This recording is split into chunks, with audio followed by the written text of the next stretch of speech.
From orbit at night, Israel looks like a bright ribbon along the Mediterranean coast, fading into darkness as the land climbs into the desert.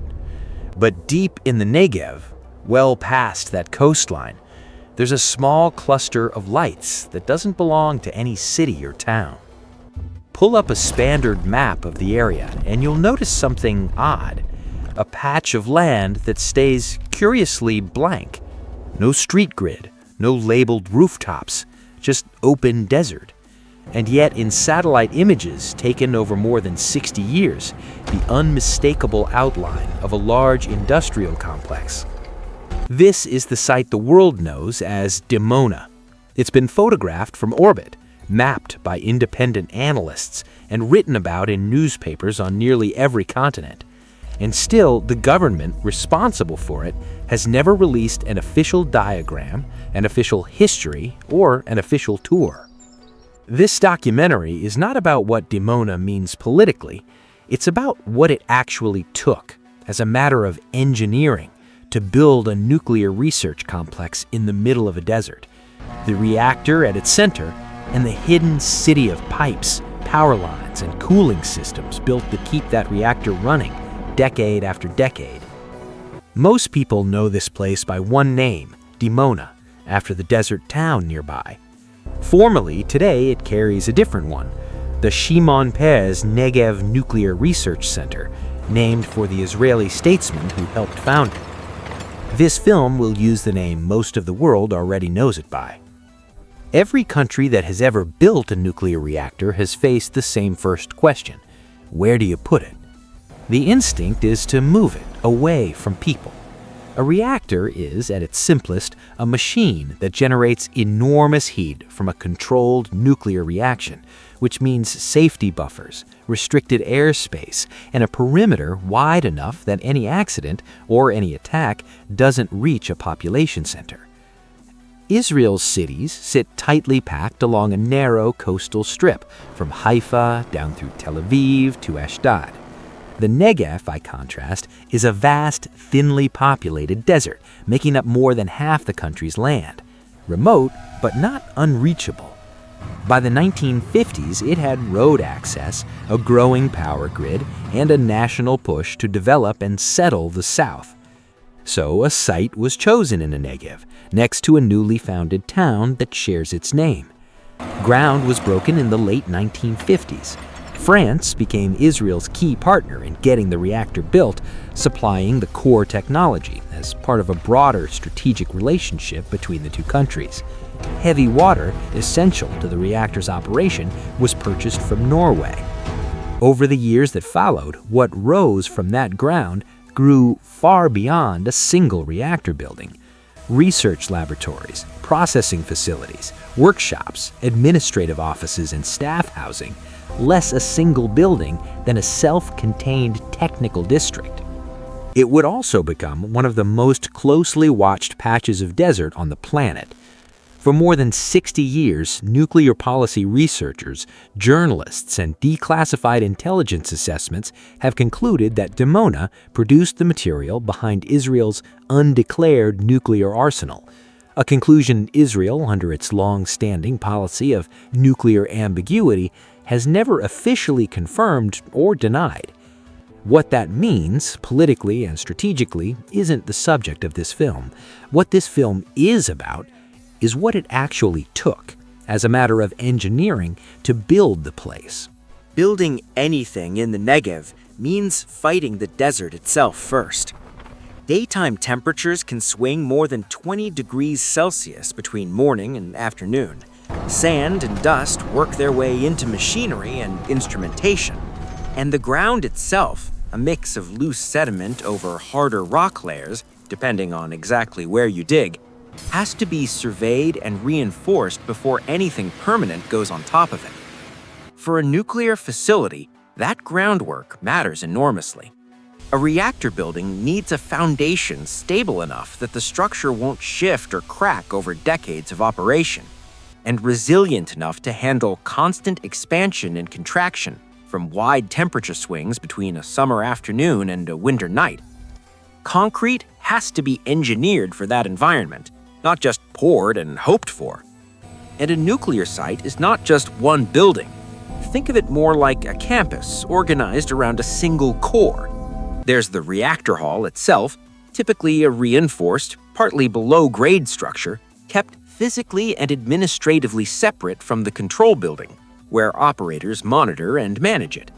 Around that core sit auxiliary buildings for handling and storing material, workshops for maintenance and fabrication, laboratories for research, and independent backup systems for power and cooling, so that if the primary systems ever fail, secondary ones can take over immediately. Dimona is not one structure. It's an ecosystem of buildings, pipes, and cables engineered around a single core, the reactor itself. If you're into deep dives on how hidden, hard-to-build infrastructure actually gets made, that's what this channel is about. Hit subscribe. It genuinely helps us keep making documentaries like this one. To understand what's actually happening inside a reactor like this, it helps to strip away the mystery and look at the basic physics, the same physics taught in any nuclear engineering course and used in research reactors around the world. At the center of any nuclear reactor is the core, fuel arranged so that atoms inside it can split apart in a controlled, sustained chain reaction. Every time an atom splits, it releases a burst of heat and a few free neutrons, which can go on to split further atoms nearby. The challenge is control. Left alone, those neutrons move too fast to reliably sustain the reaction at a steady rate. That's where a moderator comes in, a material that slows neutrons down without absorbing too many of them. In a heavy water reactor, that job falls to heavy water, chemically similar to ordinary water, but containing a heavier form of hydrogen, which makes it especially effective at slowing neutrons while keeping the chain reaction efficient. It's one reason this reactor design has been used in research and power facilities in multiple countries, well beyond Israel. Around that core, cooling loops circulate to carry heat away. Heat that, in reactors built for power generation, drives turbines to produce electricity, and that in research-oriented reactors is simply managed and safely dissipated. Either way, letting a reactor overheat is never an option. Layered through the whole system are the reactor's control mechanisms, rods or similar devices engineered to absorb neutrons on demand, letting operators slow the reaction, speed it up, or shut it down entirely within seconds if needed. Around all of it, radiation shielding and a containment structure engineered to keep everything safely inside, no matter what. None of this describes the specific fuel, power output, or operating parameters of any real facility. For any nuclear site anywhere, those details are tightly controlled information, and for good reason. What's public, and what's actually worth understanding, is the shape of the problem. How you build a machine that produces enormous energy from a controlled chain reaction and keep it stable for decades in one of the harshest climates on the planet. From an engineering standpoint, that's really what a reactor is, a heat-generating machine with essentially zero tolerance for instability, built with redundant ways to control it at every single stage. A reactor doesn't run in isolation. It runs inside a support system that has to work every hour of every day, and nowhere is that truer than in a desert. Cooling is the most constant demand. Reactors generate heat that has to go somewhere, which means a reliable water supply, systems to circulate it, and a way to bring that water back down in temperature before it's reused or returned to the environment, often through cooling towers, ponds, or recirculation loops engineered to handle the site's full heat load even in the hottest month of the year, when the desert itself is already pushing conditions to their limit. Power is the second constant demand. A facility like this needs a robust, redundant connection to the national grid, plus backup generation on site, because a nuclear facility can never simply lose power and wait for someone to fix it. Critical systems, especially cooling and monitoring, need continuous power without interruption under any circumstances. And then there's the workforce. A complex like this runs on people. Engineers, physicists, technicians, maintenance crews, safety and security personnel, often working rotating shifts to keep the site staffed around the clock. That kind of workforce needs housing, transportation, schools, and services nearby. Part of why the town of Dimona itself grew alongside the facility as a place for the people who kept it running to actually live their lives. You can't drop a reactor into the desert and walk away. You have to build a small city around it, for cooling, for power, and for the people who make it work. Every nuclear facility is built around the same core safety principle: multiple independent layers so that no single failure can become a disaster. That usually starts with physical containment, structures engineered to keep radioactive material safely inside, even under extreme conditions. Around that, filtration and monitoring systems constantly check air, water, and radiation levels, watching for anything outside a normal range. And around all of it, a secured perimeter controlling who and what can get near the core systems in the first place. But safety isn't something a facility earns once at the moment it's built and keeps forever. It's a constant, ongoing engineering problem. Concrete cures and can develop hairline cracks over decades. Metal piping fatigues from years of heat cycling and pressure changes. Seals and gaskets degrade. Monitoring electronics, cutting edge when installed, eventually become outdated and need replacing. Every long-running nuclear site in the world eventually faces the same questions: which components need inspection, which need reinforcement, and which need replacing entirely, sometimes decades after original construction, using engineering standards that didn't even exist when the facility was first built. That's not a sign that something has gone wrong. It's simply what responsible, long-term operation of any nuclear facility requires: constant inspection, constant retrofitting, and eventually hard decisions about whether systems get upgraded again or retired. A nuclear facility doesn't stay safe because it was built safely once. It stays safe because it's inspected, maintained, and upgraded year after year for as long as it operates. Large, technically demanding projects tend to leave something behind beyond the structure itself, a pool of specialized expertise that didn't exist in the country before. Building and operating a complex like Dimona required people who understood advanced materials science, high-precision fabrication, radiation shielding, and instrumentation and control systems, skills that in Israel of the 1950s and 60s largely didn't exist yet at that scale and had to be developed from the ground up, often by engineers trained abroad and brought home specifically for this kind of work. That kind of specialized talent rarely stays contained to a single project. Over the following decades, those same skill sets, materials engineering, systems integration, precision manufacturing, and a culture of rigorous safety and quality control became part of the broader foundation Israel's high-tech, aerospace, and advanced manufacturing sectors were later built on, alongside other major contributors, the country's universities, its wider defense industry, and waves of skilled immigration. Dimona, in that sense, was never just a reactor site.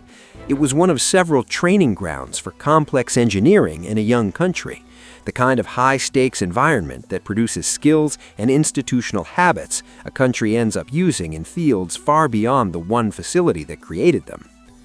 From above, the Negev looks mostly empty, a stretch of sand, a few roads, a handful of towns. But from an engineer's point of view, one of the most complex machines in the country sits inside that emptiness, not hidden underground like some secret tunnel, but built in plain sight inside a dense web of buildings, pipes, cooling systems, and control rooms, all engineered to work together without fail.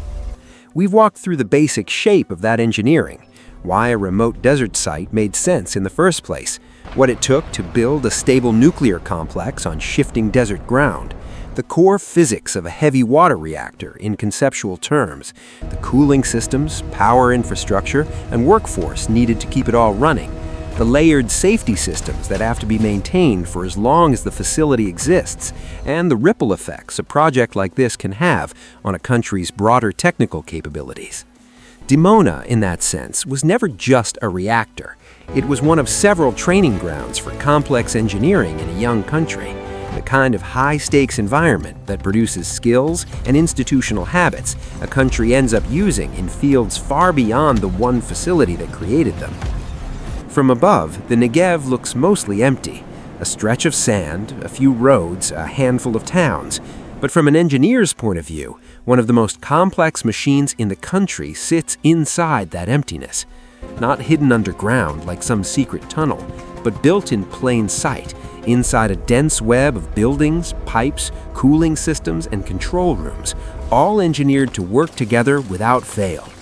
We've worked through the basic shape of that engineering, why a remote desert site made sense in the first place, what it took to build a stable nuclear complex on shifting desert ground, the core physics of a heavy water reactor in conceptual terms, the cooling systems, power infrastructure, and workforce needed to keep it all running, the layered safety systems that have to be maintained for as long as the facility exists, and the ripple effects a project like this can have on a country's broader technical capabilities. Dimona, in that sense, was never just a reactor. It was one of several training grounds for complex engineering in a young country, the kind of high-stakes environment that produces skills and institutional habits a country ends up using in fields far beyond the one facility that created them. If you want more documentaries about the hidden infrastructure that quietly runs modern countries, subscribe to Grand Structures. It's what tells us to keep building this kind of work.